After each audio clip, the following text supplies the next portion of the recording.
Hello, ladies and gentlemen, and welcome to another episode of Crazy Money. This is your host, Paul Ollinger. I am happy you're here today to get smarter with me about all things money, happiness, work, and meaning. Today's episode is an encore episode originally released in September of 2020. Remember those days? Staying home? The quarantine. Yes, we're on the other side of it for the most part. Not totally, but you know what I'm saying. This is a guy named Bill Perkins. His book, Die With Zero, Getting All You Can From Your Money and Your Life, is one of the most impactful books I've read as part of the podcast over these past 2.5 years. It's not the kind of book that is going to knock you over the head with its profundity. It's just a really simple, clearly and logically structured argument that we should all do our best to see that the money we made goes to its best use while we are still alive. This isn't a book about screwing over your heirs or screwing over charities or leaving nothing for other people. Much to the contrary, Bill argues that you have earned this money that you've amassed over time, and that for you to get satisfaction from it, you should put it to use while you are still able to enjoy it. For example, the model currently is, well, work until you're 65 or 70 or whatever, and then start to live, then start to travel, then go out and see the world, then take up rock climbing or whatever the hell it is you want to do. Well, guess what? At 65 or 70, you're not going to have the knees and the hips to be able to enjoy walking around the cobblestone streets of Europe and the cafes of Rome and enjoy the diving in the Greek islands. You know, it's like, do it now while you can. Similarly, you know, if you want to help your kids out, don't wait till you're dead to do it. Maybe give them a little bit of a starter when they can really use it. Give them that down payment for their house so they can get started building equity at a relatively young age.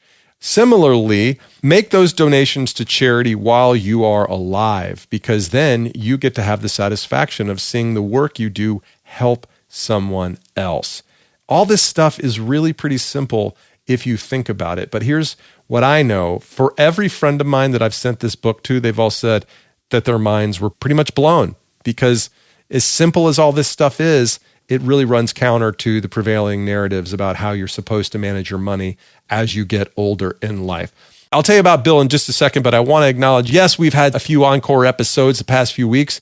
We'll sprinkle them in here and there as necessary throughout the year because, hey, I've got 121 back episodes, almost all of which are really worth your time if you haven't heard them. So I'm going to keep bringing the best ones forward for you to share and share with your friends. I've got 2 great new episodes coming up. First, next week with Stevie Van Zandt. Yes, Bruce Springsteen's guitarist, who's also a musician of significant renown in his own right and an actor that you know from both The Sopranos and his Netflix series Lillehammer. He's going to be talking about his new memoir, Unrequited Infatuations, which comes out September 28th. The week after that, I have a deep dive into the issues we have here in Atlanta. The neighborhood where I live, Buckhead, is a very affluent neighborhood, and there is a movement for Buckhead to secede from the city of Atlanta. And I talked to many of the stakeholders, including the head of the Buckhead Committee and at least one candidate for mayor of Atlanta, who will discuss how we can fix the problems that the Buckhead City Committee is identifying, and or what do we do if Buckhead secedes. The reason this is relevant to a show analyzing the connection between money, happiness, work, and meaning is that we make decisions when we make money that have unintended consequences. And one of those decisions is we isolate ourselves behind big houses and yards and gates and hedges and things like that, or even by buying bigger cars or bigger seats on airplanes, and we don't talk to our neighbors. And I think this situation in Buckhead is that tendency writ large. Is Buckhead saying, hey, we want to be safer, so we're going to build a big virtual moat around our city using police and keeping our tax dollars in our neighborhood as opposed to sharing them with the city of Atlanta overall. And I'm not sure that's a great decision that's going to lead to a happier, more copacetic life for all of us, even if we do get to spend the money on ourselves, as it were. So those are 2 new great episodes coming up in the next few weeks. I know you'll enjoy them. Let me tell you about Bill Perkins. He was called the last cowboy by the Wall Street Journal. He's one of the world's most successful hedge fund managers and entrepreneurs. After studying electrical engineering at the University of Iowa, Bill worked on Wall Street, then moved to Houston, where he made a fortune as an energy trader. He's currently CEO of Brisa Max Holdings, a consulting services firm based in the U.S. Virgin Islands. He is now 52 years old. Bill views his career as an engine for personal growth and spends his time exploring the world, savoring relationships, and taking in all that life has to offer. Please enjoy my conversation with Bill Perkins. Bill Perkins, welcome to Crazy Money. Thank you. Glad to be here. True or false, Bill, the goal of life should be to make as much money as possible? Absolutely 100% false. What? What? Yes. I thought you were a capitalist, man. You're a trader. Come on. I am. But the reward we're looking for is fulfillment, not money. Money is just a path towards that fulfillment. It's a tool. And we want to use that tool correctly, but it's all about net fulfillment over net worth. All right. Before we jump into the theories you advance in your book, Die with Zero, getting all you can from your money and your life, I want to know, how did you get to this point in your life where you have the luxury of being a full-time contemplator of values? And what was your early career all about? Yeah, how did I get to full-time pontification? I started off on the New York Mercantile Exchange as a peon, as an assistant clerk, basically a guy who sneaks in sandwiches and checks trades. And I adored and loved commodities. It was fast-paced. There was a lot of leverage. There was a field called options, which I was learning, which was technical and interesting and complex. And I basically had worked my way through the ranks and got recruited to come down to Houston and run an options desk. I was a journeyman trader for El Paso and Statoil. And then eventually worked with my friend John Arnold at his hedge fund, Centaurus Energy. We specialize in trading energy, primarily natural gas. And then did well there. And then when he called in rich and retired, I started my own hedge fund called Skylar Capital. And how long did you do that? Skylar Capital's been around for about 7 years. I'm a dinosaur. I started off as a peon when I was 21 and I'm 51 now. Yeah. So what did your mom say to you when you made your first million? Oh, wow. Don't tell your grandmother, because all she's going to do is worry that you're going to lose it. But she wasn't worried about you losing your money before you had it, right? It was a really interesting thing. And I was just like, Mom, that doesn't make any sense. She's like, listen, just trust me. All she's going to worry about is losing it or somebody stealing it from you. Just don't tell your grandmother. And I never told her. How would you describe the attitudes towards money that your family taught you as a kid? A lot of it was osmosis, very much into saving. As a kid, back in the day, they used to have what's called the Christmas Club. You could go to the bank and you'd have these little, a book. You'd have a book of certificates and you were supposed to save whatever that amount was and deposit it in, and the bank would stamp it. It would be saving for your Christmas shopping money, right? And so, we were taught to save and save for retirement and be diligent. And there were examples of, okay, there's this event coming up. It's called Christmas. You need to get people gifts, or, part of the culture is getting gifts. And that means you need to start saving your allowance or whatever it is now. So you come from a culture of savers, and now you're a heretic. I'm definitely a heretic. I'm not anti-saving. There's definitely saving. Delayed gratification is definitely something that is recommended. And also saving for survival. There will be a time when your income goes to zero, or at least your working income will go to zero, and you want to survive. The number one experience we all want to have is to survive, to be alive, to have food and shelter. And there's certain events we want to have that we don't have the capital for, or things that we want to happen in the future that we're saving for, right? Like all of our consumption is not immediate. So I'm not saying that there's no savings. I'm just saying that there is a optimal savings point. Spending one's savings is widely thought of as foolish or sometimes selfish even. Why is it neither?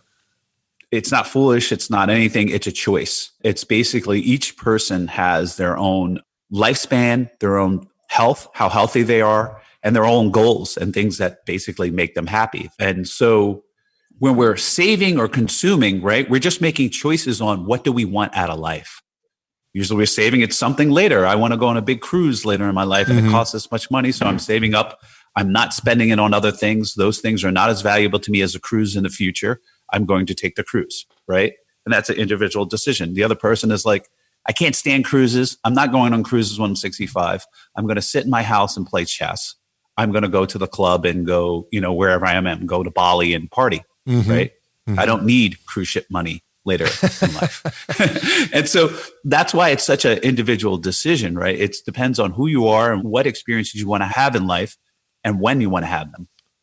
So you share an experience earlier in your career, you compare your savings attitudes to a friend of yours. I'm going to share one of mine. When I was 28, I was single, fresh out of business school, living in Manhattan with one of my best friends who was an analyst at an investment bank. And he spent 100% of his post 401k money and then some on ski trips and Hamptons rentals. Meanwhile, I was doing everything I could to pay down my student loans as fast and as quickly as I could. Which one of us made the better decisions? I get a lot of these questions like, is this the right thing for me? And the correct answer is, I don't effing know. It's you. It's your choice. But I will say this. If you're the type of person that your health is going to deteriorate and those events you can't replicate, those skiing with your friends events, right? And your health is going down, et cetera, you may have made the wrong decision because that is a time period that you cannot get back, right? And there's also a health framework that you have that you cannot get back.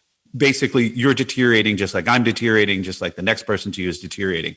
And if you're in better shape now than you are then you just were in bad shape back then.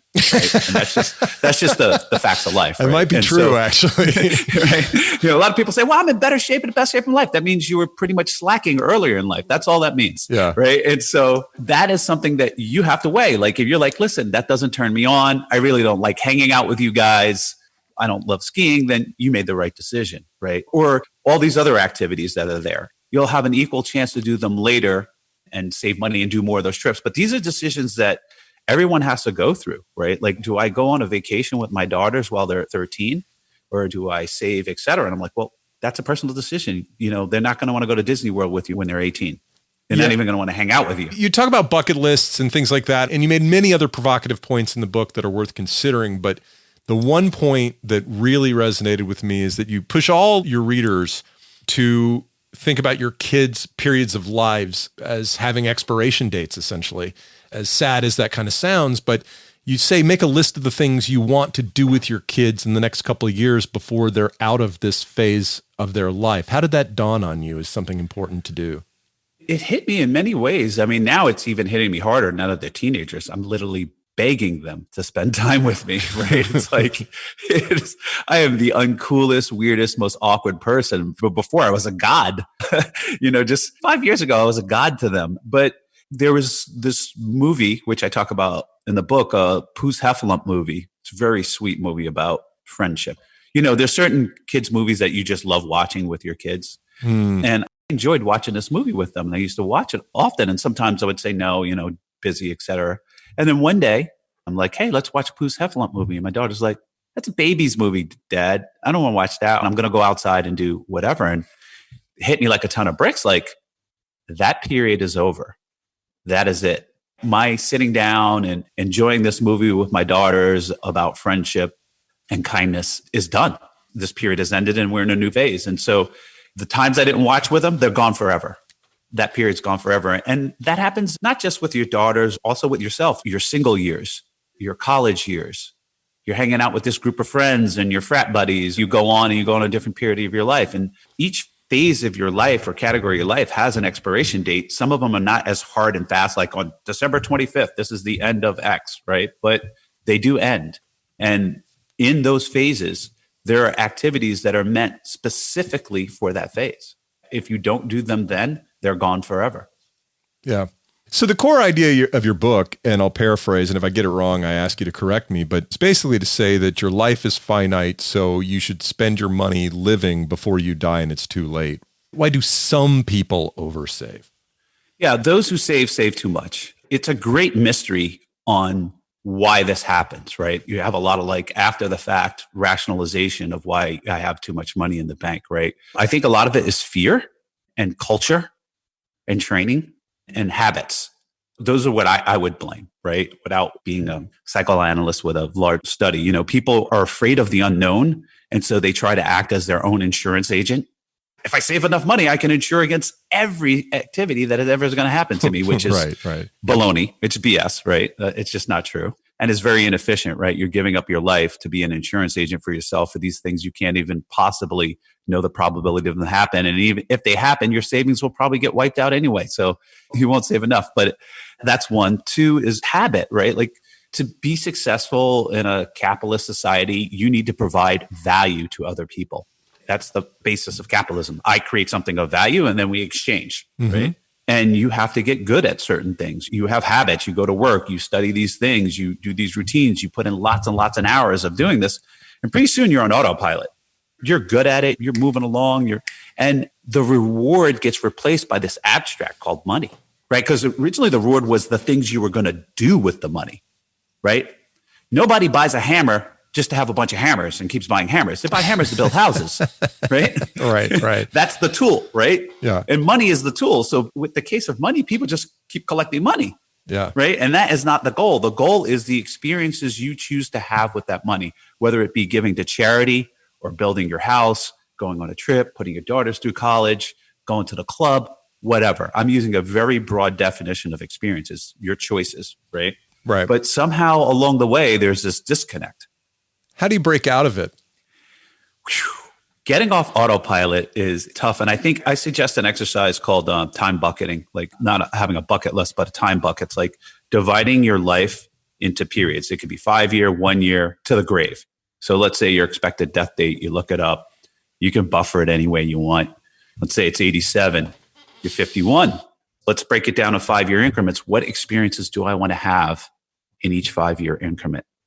It could be in any category, it could be community, health, lifestyle, family, relationships, career, and let's just put them down. Like I want to go skiing. I want to go with the whale sharks. I want to ride the blue Rovio train. I can actually pull up mine that I bring. I want to read 5 books a year during this period. I want to maintain my charity giving and focus more on adoption. I want to, X, Y, and Z. So I have all these different categories and these experiences. And then I go to, that's for my 56 to 61 and 61, whatever. A lot of the activities start changing because I know my body's deteriorating, right? Right. Like I do not have wave running at 75. I did it this weekend and it almost killed me. Yeah, exactly. I don't. I mean, like even now with my back, it's like I don't have certain things are not in there, right? And I know based on just my own body and deeply thinking about it, like how my tastes are going to change and the things I'm going to want to do, right? And the activities I want to do. And once I have that, like if I could perfectly lay down all the things I wanted to do and leave like 10% or 15% for potluck stuff, but broadly look at the categories, I would know exactly how much money I need for the rest of my life. Right. Yeah. That's interesting. And so I'm trying to get people off of just goal setting. Goals are great. I'm trying to get you on modeling. This is about life cycle modeling from now to the grave. Let's get the most out of your life. So let's model it. Like, let's not undersave and be high and dry at 70, but let's not oversave. I've been saying recently, I know a lot of people that never wasted a dime, but are certainly wasting their lives. And you may know some people that way, right? They're saving, they're putting this, whatever they're doing, and their life is just passing them by. They're on autopilot. Yeah. So the obvious questions, even when you just look at the title of the book, you're like, all right, well, first of all, what if my actuary is off by 5%? I live like a king or a well-funded prince for 30 years, and then I eat cat food for 5 years. How do we manage against that running out of money fear? So it's not like you're going to sit one day and go, okay, I'm 51 and I'm going to die at 87 and this is the curve, right? It's dynamically updated. And the one thing we need to transfer our fear is we need to have a fear of wasting our lives. Right. People are so worried about running out of money is not the worst case scenario, especially at an older age. Like if you look at the data, we can also start to look at the data and see that as people get older, they spend less and less money. That's because they do less and less activities. After a certain point, though, presuming you have kids, you got to get your kids out of college. You got to pay for some weddings, maybe some second weddings. Maybe you don't pay for the whole thing there, right? And then you've got some end of life care that, in the United States, we don't have a public health service. So I think a lot of people are sort of freakishly concerned, and rightfully so, that they're going to be paying 10 or 12 grand a month for nursing care for 5 years before they die. Yeah, I think, first of all, like you bring up all kinds of things that people have various fears and concerns and risks they don't want to take. The good thing about a well-functioning capitalist society like the United States of America, for every risk you don't want to take, there's somebody else who will take it for you. If you're worried about long-term care, you can buy insurance on that package. And it's fairly cheap, actually. I looked at it. right? Mm-hmm. You're like, okay, I'm worried about, having a nurse and I'm needing assistant care. You can insure that out. And guess what? Even though that industry or that insurance is making whatever a 6 or 8% return and they lever it up and, turns into 20% return, they're more efficient at it than you. That means you waste less of your life being the insurance agent for the fear that you're worried about. Because they can pull risk and I can't. Correct. They're going to be much more efficient at dealing with these risks. And so, there's a specific part in the book I talk about. The statement is, you're not a good insurance agent, right? Like, stop trying to insure these risks, right? Like, let's rationally think about them. Like, some people are willing to take certain risks, right? I'm willing to take the nursing home risk. I have a very kind of morbid view. I'm just like, when I'm decrepit and can't move, I'm ready to go. I'm not going to spend a whole bunch of money or work very hard to extend my life in a very low quality of life. I want to have fantastic, amazing adventures and memories with loved ones and family members now. And I won't sacrifice that for an extra 3 weeks alive in a bed. You say it in pretty stark terms at one point. You say you can't pay your way out of high-priced end-of-life medical care since uninsured medical care is so expensive. It won't make any real difference for the vast majority of us whether we save for it or not. Either the government will pay for it or you will die. Wow. Correct. Wow. Correct. Yeah, I didn't want to bust that out on the podcast and scare people away, but it's true. No, it's like, awesome. I mean, like, it's scary, but it's real. It's real. I had this chat with my in-laws. They didn't want to go on a trip. They were like, we need to save for our medical stuff, whatever. I tell them, you guys are freaking crazy. Let's just go to the hospital, okay, and look at the rack rate on things that are uninsured. You're done. Like, at these calamities that you think you're saving for, you cannot save enough, okay? You're going to get wiped out. Either it's going to get covered by the government or somebody else, or you're just going to die. Simple as that. And all the more reason to make the most of the years when you're upright and can enjoy that Viking river cruise down the Danube. It's also a big wake-up call to listen, be in shape. Do not destroy your body. Not only does it affect the longevity of your life, but the quality of your life, and it affects every single subsequent experience. And we go into that. But this idea that people are like, oh yeah, I need to save for my medical costs. I'm just like, you must be talking about vitamins, right? Because have you seen the bills? Like, if insurance doesn't cover it, you're done. It's over. I don't care if you have $250,000 saved. It's $50,000 a night in some of these scenarios when you're laying in bed. We're actually hearing horror stories of a guy who had coronavirus. He spent a week. He got some sort of $2 million bill. What was the point of saving for that? Right.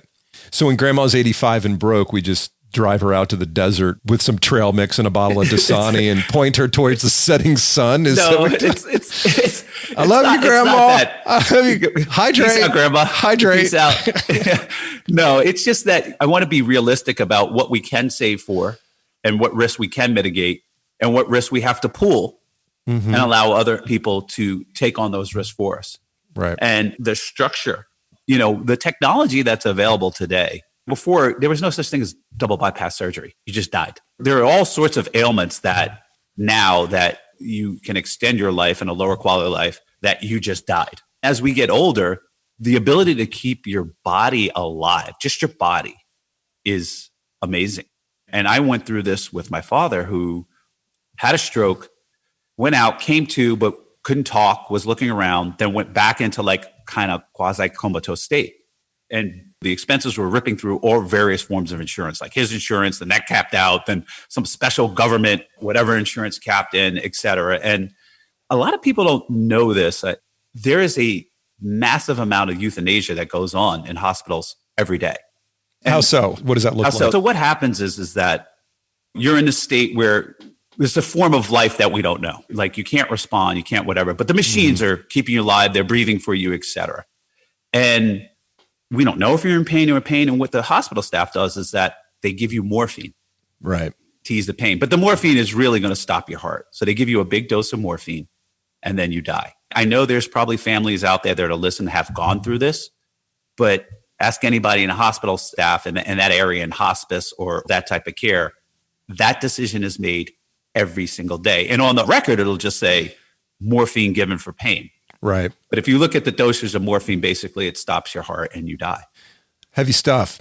It's very sad. It's a very sad decision and very tough. But it's also very real. I mean, we're all going to die, right? I mean, there's no getting around it. And we talk about financial planning and all these things and what should I do for work? And all of it comes back to the basic question that very few people ask, that you're drawing your line in the sand, is like, the quality of your life matters more than the length of your life. What you do with those years is more important than, and it's a function of both quality and time, right? You want both, but like, why die with $500,000 or $50 million in the bank when you could have used that to enjoy life? Because that's what you're put on earth to do.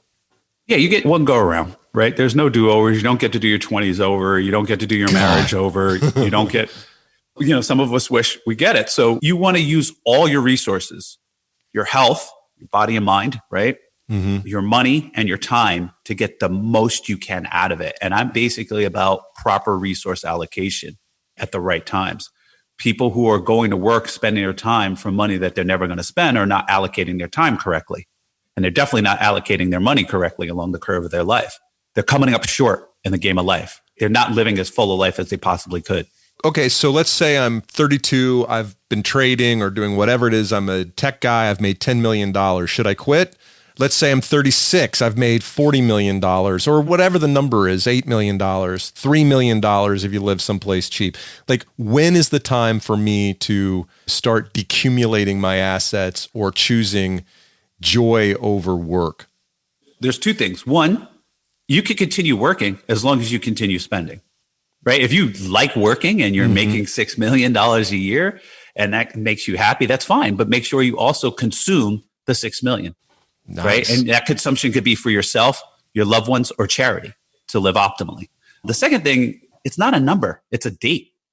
Right? Because if you look at it quite simply, right, we want to die with zero regrets, and that means dying with zero money. Right? That means we used all our resources properly along our life. Right? That's the goal. And so that means at a certain point, we need to start going down towards zero. Well, we're not going to consume all our money and all our resources that we have the day before we die, when we're 80, right?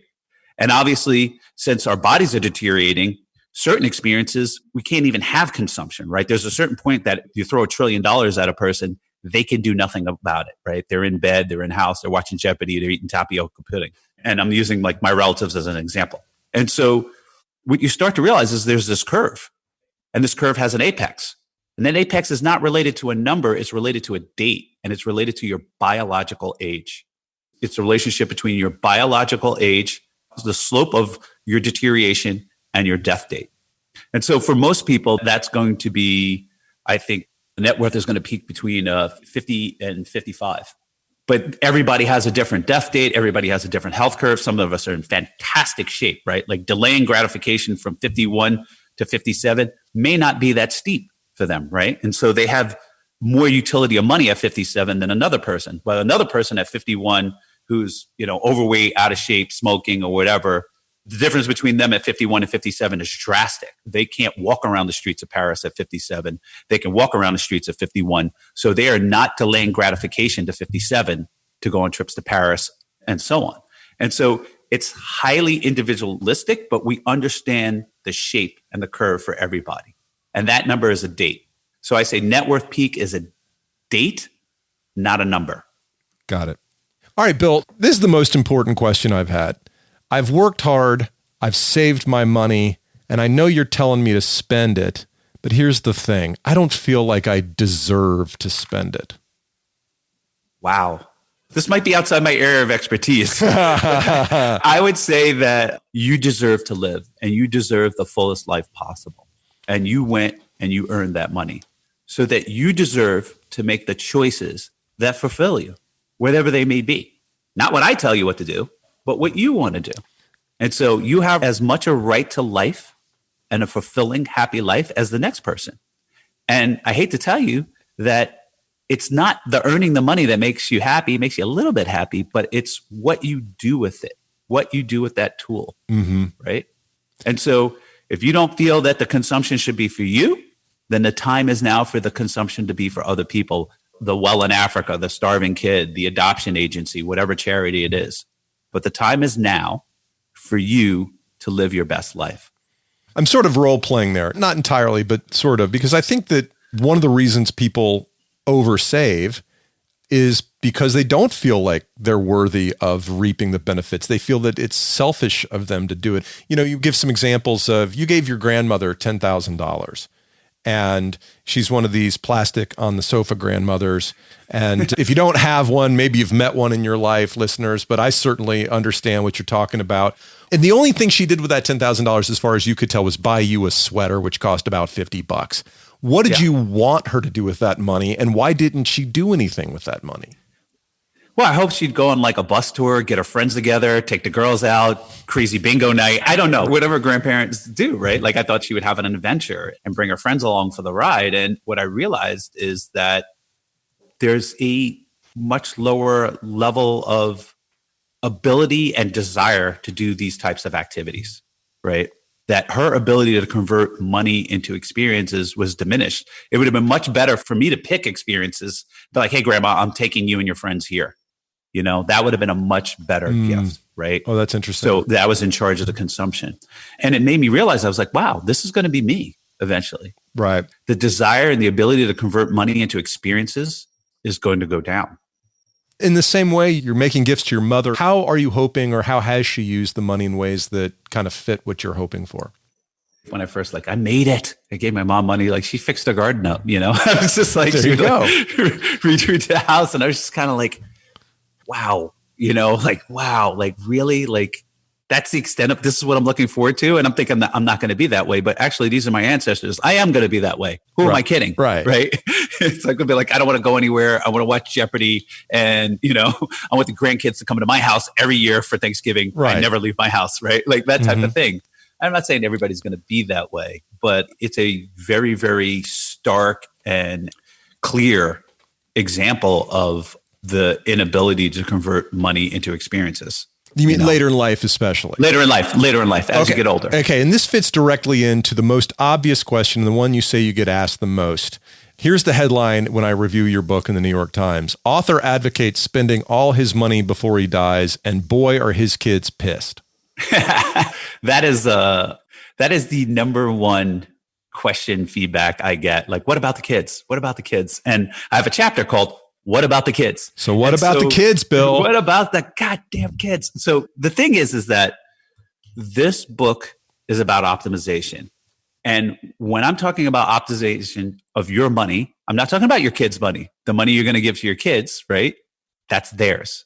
So if you're giving money to your kids and you're being responsible, you are separating it out from your accounts, putting it into a trust or their own bank accounts. That way, if you get drunk and hit somebody or whatever happens or get sued in some bad business deal, right, you don't lose the kids' money. Right. So that's one thing. So now we're talking about spending your money. And until you separate out and plan for your kids, it's not their money and it's at risk. The second thing is that the time to give kids money is not when you die. 60-year-olds are not kids. You might have a kid who dies before then. Sad to say, right? But we don't know who's going to be living in the future. And their bodies also deteriorate the same as your body deteriorates. So there is an optimal period for them to be spending and consuming as well. And so if you're trying to have an impact on their life, right? Money is just a means to get experiences, right? It's just a tool, right? And you want to give them the tool when it has the most impact. $100,000 at 60 may be like $30,000 at 33 based on their ability to convert that into positive life experiences. And since you haven't set aside, it's going to be a random amount of money. People are like, oh, well, whatever I don't use, I'm going to give the kids. So you're going to give them a random amount on a random date. Mm-hmm. And so I call it the 3 R's, right? Like your plan for your kids is a random amount of money on a random date to random people. That's not caring about the kids. The die with zero way, life cycle modeling, right? When you're thinking about your life from now to the grave and the experiences you want to have and the experiences you want your kid to have. Now we're thinking, right? Now we're modeling. Now we're off autopilot. It's like, oh, wow. Really, the maximum impact for me to give money to my kids is probably around between 28 and 35, right? Mm-hmm. Because they're mentally mature and they're physically mature and they can convert that money into experiences without lighting it completely on fire like I would have. You know what I mean? At 17, right? And I know who's alive and I've separated the amount and I know the exact amount I want to give them. So I'm giving them an amount that doesn't spoil them and completely ruin them, but enough that keeps them comfortable. That's deliberate living and planning. And that's what I advocate for. you could come up with the amount to give them in two different ways. Well, probably in thousands of different ways, but here's two different ways I'll offer you. One is you talk about having accounts that's your money and their money. And you could say, well, here's what I have and here's how I want to live until I die. And the remainder is that delta is what you could give them. But that could be $50,000 or $50 million, right?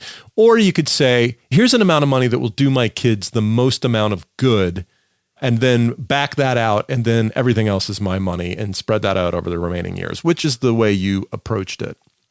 I looked at it from the standpoint of the benefit for the kids. And so what is the maximum amount of help or resources I can give them that won't destroy them? What won't rob them of the adventures of life? Won't remove every single obstacle for them. That's a very personal, I don't care if my kids are, quadrillionaires and never lifted finger and blah, blah, blah. I just want them to be happy, or I want them to be insulated against certain things and the ability to chase certain dreams, et cetera. But I also want them to have certain obstacles, right? And that's a very, very individual, personal thing. But what I do is that's the way I look at it, because I'm thinking about my kids. And then once I carve that out, the rest is mine to optimize, right? Right. So if I give my kids 100% of their inheritance while I'm alive, how will I manipulate them and their spouses when I'm older? It's going to be, you're going to have to just use the shame tactic, the old the guilt school. All you got is guilt, right? Guilt and shame. Yeah, I do think that certain people try to control their kids throughout their lives. And, I'm personally not an advocate for controlling kids' lives. My job is to prepare them to be independent, caring people who can navigate the world, and then let them go make their own mistakes. I've lived my life. I'm going to let them live theirs. And so I am not trying to control them while I'm living past a certain point, and I'm certainly not trying to control them from the grave. Yeah. Right. And so that's me, but if you're like, hey, this is a control mechanism, you can design a trust to squeak it out every over the time frames you want, right? Like there are ways to do that allow you to separate how much you're going to give them. You can still control it and then yank it back. There's all kinds of contraptions out there. The first time my wife and I sat down with an estate lawyer and they started asking us all these questions about, well, what if when you die, what if you, whatever, all these kinds of contingencies. And there's all these different ways you can dole out wealth. And the more you think them through, the more it becomes clear that certain people try to manipulate their kids from the grave. You only get this money or a certain amount of money if you're making a certain amount of money on your own. Or we'll match how much you bring home on a W-2 with money from the estate. And at a certain point, you just have to say, do I trust my kids to make good decisions or not? Yeah. And for me, it's past that. It's like, they're not my decisions to make. I'm a mistake-making machine. I am like a new and improved X1000 mistake maker, right? And I'm a hard way learner. I learn better from making my own mistakes than watching other people's mistakes. But my kids, it will become their time to make their own decisions and make their own mistakes and live their own adventure. And I want to get the F out of the way. I want to be a voice that they can come to for the wealth of knowledge I've had and the corners I've gone around to give them some insights. But at the end of the day, it's their ride. And so that's kind of my approach. And that's what, I'm at it. I'm not one of those parents like, well, you got to marry a Native American by age 27 or else, blah, blah, blah. Right. It's like, let go, Yeah. Your publicist called me about the book and I was like, oh, that sounds interesting. And the first thing I did when I saw the title is I go to your Instagram feed and I see you hanging out with very beautiful people in lovely exotic locations. And so my first thought is, oh, this guy's kind of a douchebag. You're kind of like a Kardashian or something, like you're like trying to live bling. And then I read your book and it's like, this is thoughtful, quantitative analysis with a lifetime operating theory behind it. Right. And it's a meaningful operating theory. So what is your day-to-day life like? How do you extract the joy that you're advocating and giving others who might not feel they have permission to do it? You're giving them that permission to do it. What does it look like for you on a day-to-day, week-to-week basis? Yeah, I'm definitely giving people 100% permission to live their life, to look at their life from now to cradle grave, model it, and make sure you get every last bit out of it. And, for me, I'm winging life just like everybody else, right? I'm trying to model it. I'm like, okay, is this the right balance to be with my kids? Is this the right balance to be working, screen jockeying, trading commodities? Is this the right balance to be traveling with my friends and goofing off and going bananas, right? Is this the right amount of charitable giving and charitable focus? We're all trying to find that balance. And I think as long as you are thinking about it, not on autopilot and showing up, you've won. Half a life is showing up. That's one of my favorite sayings. And if you show up for your own life and you're thinking about it like, okay, I know this period is going to end and these are my kids and blah, blah, blah. And you make a decision, right? It's not going to be perfect, right? We can never achieve perfection, but you're getting there, right? And so for me, it's a combination of family, spending time with my daughters, imparting some sort of wisdom, getting them ready to go navigate the world on their own adventure, travel, the things I like. As you can see, I love travel. Mm-hmm. I love the water, right? Those are my douchey things to do. I'll get back to that, but please finish your thought. You'll get back to that. I have certain things where I'm the tip of the spear in charity work. And, these are the charity causes that I think I can make the world better. A lot of times it's me getting the hell out of the way and just writing a check. Mm-hmm. But sometimes it's me actually rolling up my sleeves and helping. Right. That's actually very rare, right? Because there's so many experts out there. There's community stuff, projects, learning projects. You're just thinking about them like, okay, these are the things I want to do in my life, and I'm mapping them out, and I'm trying to just find balance. And I think some people naturally find balance better than others. And I think those people are just a little bit more aware and off autopilot. So to be clear, you're not advocating life 24/7 in Ibiza on the beach, for midnight raves and stuff like that. No. I'm not even advocating like travel. Like that's just something for me. Somebody else I like building birdhouses or something. It doesn't really matter the activity, right? It's really getting in contact with the period, the type of activities that go into this period, and making sure that you suck them up and use them up. I'm not telling people what to do. I'm giving them a methodology on how to think so they get the order of their life right. Life is like Tetris. If you're in heaven, right, God goes, look, here's this basket of activities. You can do all of these. And they have charitable activities, have kids, have sex, have whatever. All these things, these basket activities. But the trick is you got to get the order right. You can fill your life up with all these activities. But if you don't get the order right, you don't get to pack them in your life and you live suboptimally. You know that game Tetris where it's like the shapes are coming down and you don't get the high score? That's life, right? Mm-hmm. You get married before you go hike Everest. You may never hike Everest, right? Because you got kids and there's risks and responsibilities. It takes 5 weeks or whatever. Everest is gone. You don't do the college prank of stealing a statue and moving it to the side. I guess you don't want to do that now. Statues are bad. Let's not go to statues right now, Bill. Can we try to keep this apolitical? Right, we're hanging the banner over the dorm or whatever it is. Sure, it's done. Your college prank years are done, right? Yeah. Like your single years, they're done. The so-and-so, the years. Life passes you by.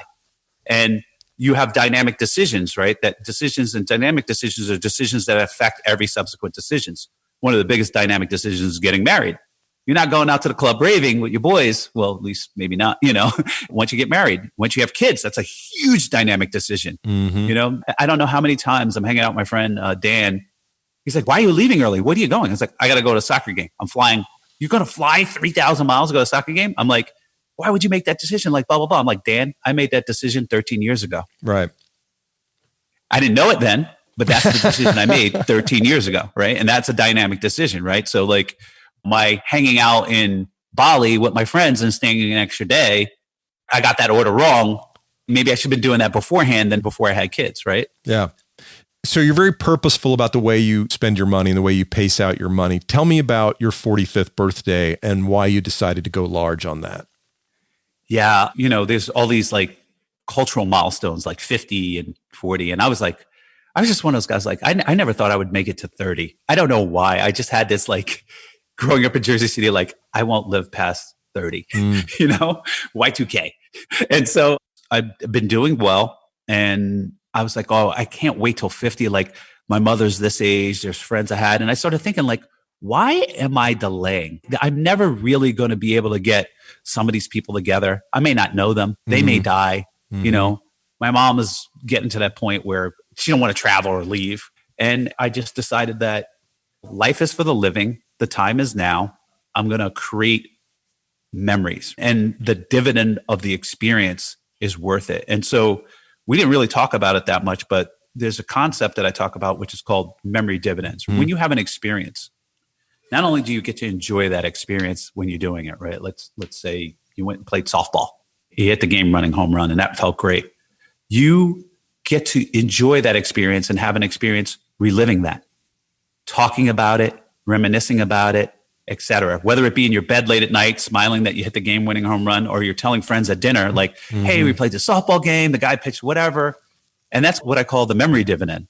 And just like investment, when you put money in the bank, you get interest and you get to take a portion, like 2% interest, you get $2 a year. With an experience, you get to relive a portion of that experience and get joy from it, and you get dividends. And sometimes the dividends actually add up more than to the joy of the original experience. Yeah. Right. And so I put all that together and was like, the time is now.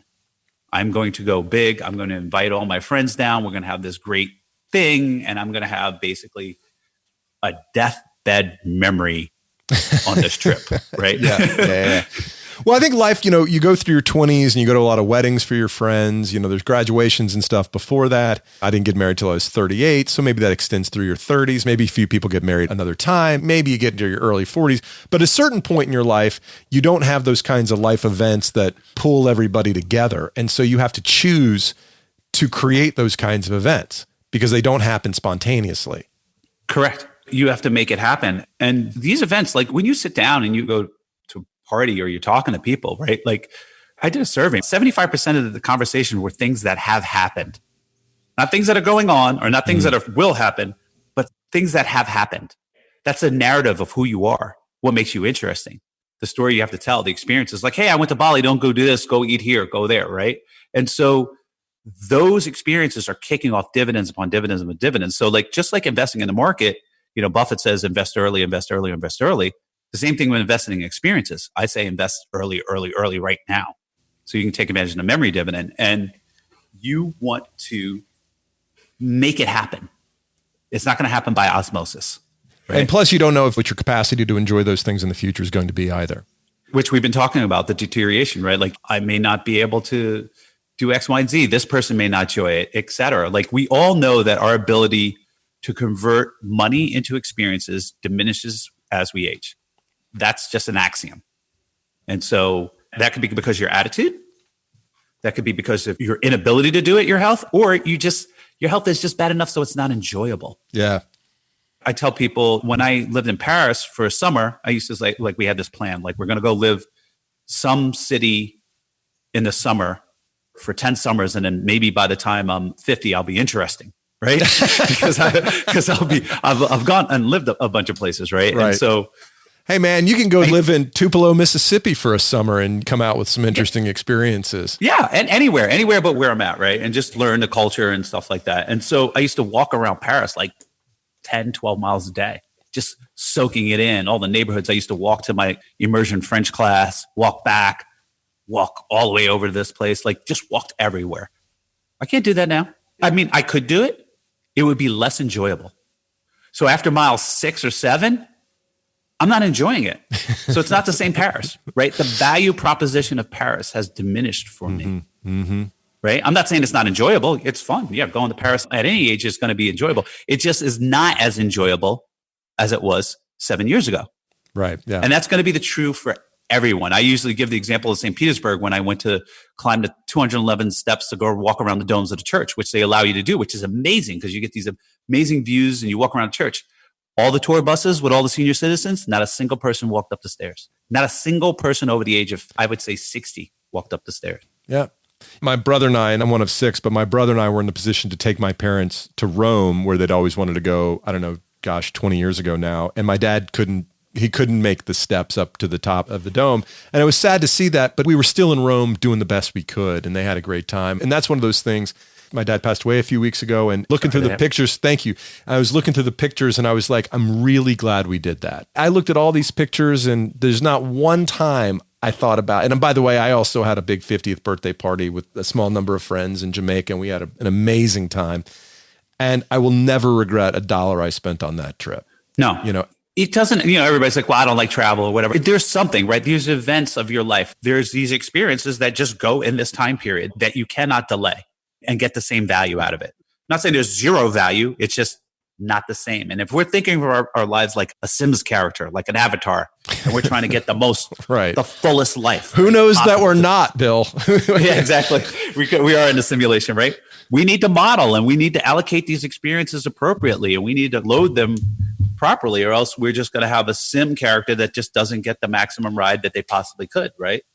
Yeah. Given their resources. And this is not like just for rich people. This doesn't matter what your resources are. This is about modeling your life based on the resources you have, getting off autopilot, living your life deliberately, and getting the absolute most you possibly can out of life. So how has COVID changed or cemented your view on these topics?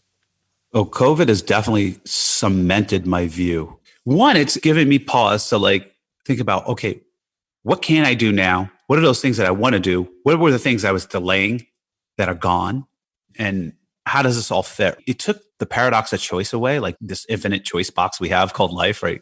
And really narrowed it down. It's like, okay, what do I really miss? And what do I really wish I could be doing? What am I going to be doing when we get a lockdown? And also, what can I do now? Like, let me stop with the woe is me. What opportunities are here out of this lockdown, right? And one of the opportunities, much to the dismay of my children, was I got to spend a lot of time with them. Yeah. Right? And do walks. And so I did that. And, I enjoyed walks and, tried to spend time with my kids and leverage it into that situation. But really, it's got me thinking like, all right, here's the time for self-reflection on what I really want out of life. What do I want to give? What do I want to get? And when? I'm thankful for that experience. I mean, that it kind of woke me up. I wish I was woken up different ways and everybody else was different ways, that it's not a pandemic and there's so much death going on. But I think it gives people pause to think about their actual mortality. Yeah. And thinking about your mortality is a gift. Yeah. I share that point of view. I mean, I think this is a scary, inconvenient time, but it's a time that just reminds us that we got to wake up and give it everything we got every single day. Yeah. So along those lines, what deathbed regret do you most fear? Oh, man. People have been asking me, like, what do you tell your 20-year-old self, whatever? And my biggest regrets are when my first reaction wasn't kindness, it was anger. And so, that sounds odd coming from advice, right? Like, optimize your life, et cetera. But one of the things I've noticed about my life is that holding everything else equal, the quality of my interpersonal relationships is a huge determinant on the quality of my life. So I'm busted, but like I got great friends and my girlfriend's great and the relation's great. I'm having the absolute time of my freaking life. You know what I mean? Mm-hmm. And I got a bunch of money, but having girl problems and friend problems and drama, I'm ready to commit suicide. You know what I mean? Like I'm just absolutely miserable. And I'm not a victim, and I don't think anybody's a victim. And so when those things came up, instead of reacting with anger and those situations came up and those difficult spots came up, if I reacted with kindness, I might have had healthier, better relationships and a better time. And some of those times I really hurt people. And those are my regrets. My regrets are the times I've hurt other people. So minimize them between now and the grave. Yes, minimize them. Like, always kindness first. I wish I adhered to that and was on that mantra much, much earlier in life. Well, it's a good place to end it. Kindness first, everybody. The book is called Die with Zero, Getting All You Can from Your Money and Your Life. The author is our guest today, Bill Perkins. Bill, where can people find out more about you and your work? Well, you can go to www.diewithzerobook.com. You can find me on Twitter. I'm always in the Twitter streets, arguing, having fun. I'm a Twitter addict. I'm BP22 on Twitter.